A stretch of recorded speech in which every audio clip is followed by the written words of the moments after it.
Coming up next on the Jeff Crilley Show, we're going to talk about all things branding and marketing. Your brand is either going up, down, sideways, or worse yet, people don't know who you are. We'll talk to a nationally known branding and marketing expert next.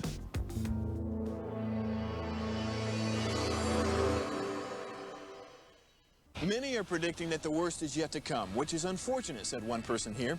Until now, they've enjoyed the reputation of being the nation's icebox. Watched a burglar in his home this morning by webcam. As a journalist of over 25 years, stories are what make my world turn. Reporting live from the Dallas newsroom tonight, Jeff Crilley, Fox 4 News. But in 2008, I took the jump from my familiar life and started a PR firm from my home. We're talking about anyone with a camcorder like the one I'm using becomes a television network. We started slowly growing the company, and we now have over 100 clients, and we've branched into the world of live digital broadcasting. I now own 8 different TV studios and have a huge team, and the stories that I now get to share are sometimes the most important of my life.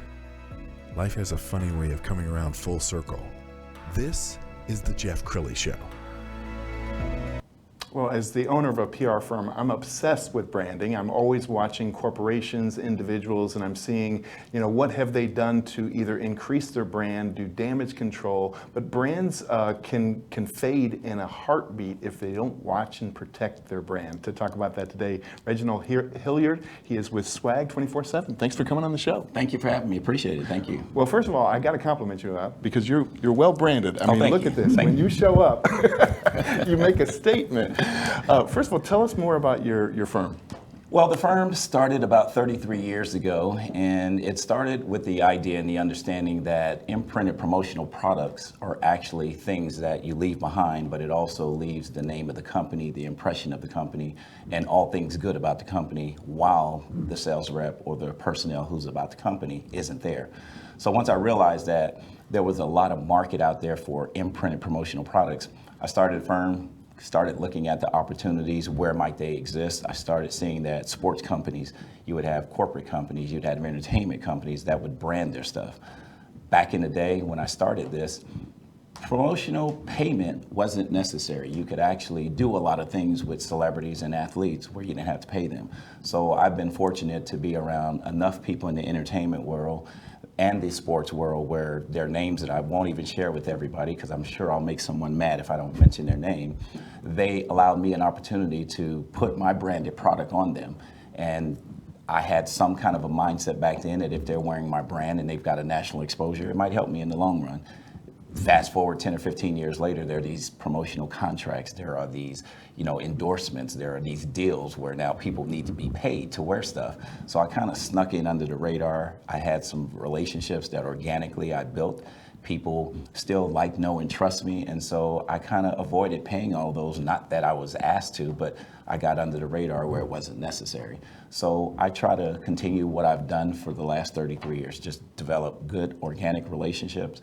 If it's a fit for them, if it's a fit for me, then we work together. We try to work together to help our causes, both of our causes. Well, you have a great reputation, and that's why you're on this show. We're going to show your website, and as we scroll down the website, I'm very impressed with, it's kind of a soup to nuts approach, because some people just do logos, some people just do products, and you do everything.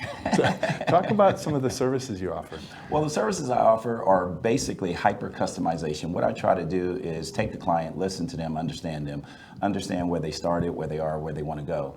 My whole goal, and I make people understand that my tagline is, I just make companies and people look good. That is all that I want to do. I want to make the company look good. I want to make the personnel look good. And through the works that I've done over 33 years, learning every day, I learned something new that's going to position us for higher growth. My companies that I work with, they elevate me, I elevate them, and I do a lot of things internationally that we don't see locally, we don't see nationally, that maybe they are doing well in Dubai, maybe they're doing well in Cairo, maybe they're doing well in Africa, Istanbul, Turkey, Bangkok. Those are places I do business, and it allows me an opportunity to open up the world, the zip code that I live in, and show them what's happening on a larger international scale. How does a brand know when it needs to do a refresh? Because we can all think of like brands that when I was coming up in the 70s and the 80s, and maybe they're not even around anymore, or if they're around, people say, oh, that was something my mom and dad used to do. When do you get a refresh? I like to watch companies around the Super Bowl. There's typically a barometer set that if a company is in a position to launch something new, or again, they feel like their sales are low, this is where you get your bean counters. The people who are in the accounting rooms, the ones who are looking at the checks and balances, the accounts receivable, accounts payables. If you know that your sales are down and you know that a competitor has launched themselves in the market and they're eating up some of your market share, you've got to be cognizant of that. And at that moment, you got to look at, okay, we did it old school way, but now they're doing it with high tech. High tech is the new thing. Back in the old days, and it's still very relevant today, there's high touch. I believe that a combination of two are going to make you better in business today. The high technical stuff, the social medias, and the high touch, the first face-to-face meeting, Yes. the organic meetings, the hanging out with people on the weekends, hanging out with them in the gym. I think you need a combination of high touch and high tech.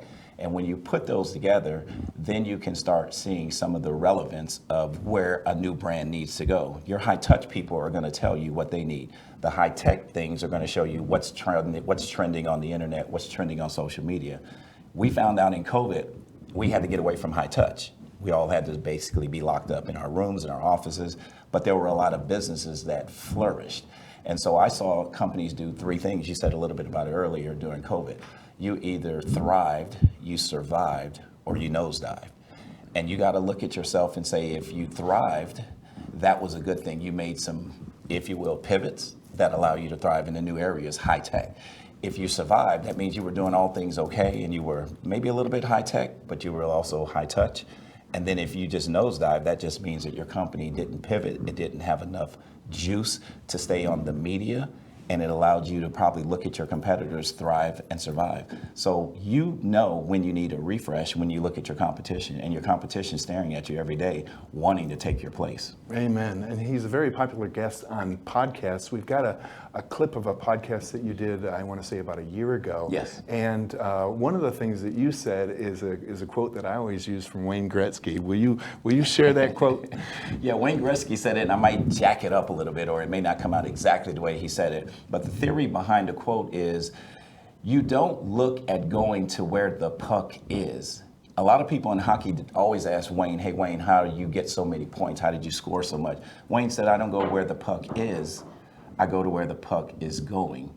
So Wayne would position himself wherever the puck would possibly go. He was an anticipation type of person. Yes. I would anticipate where it would be going versus where it is. And if he lands himself where it's going, he'd be in a position to go ahead and finish out and close the deal. Yes, and that's so important today, because if even we look at social media companies, when I was coming up, you had MySpace. Well, there is Absolutely. no MySpace anymore, Not right? anymore. Not anymore. And Facebook has to look over its shoulder because TikTok has suddenly just Absolutely. exploded. Absolutely. So it's important to not rest on your laurels. Absolutely. You've got to look at what the trend is doing right now if you want to stay relevant. It doesn't matter how old you are, how old your company is. If you want to stay in business, you need to be relevant. You need to have some substance of being current somewhere in high touch or high tech.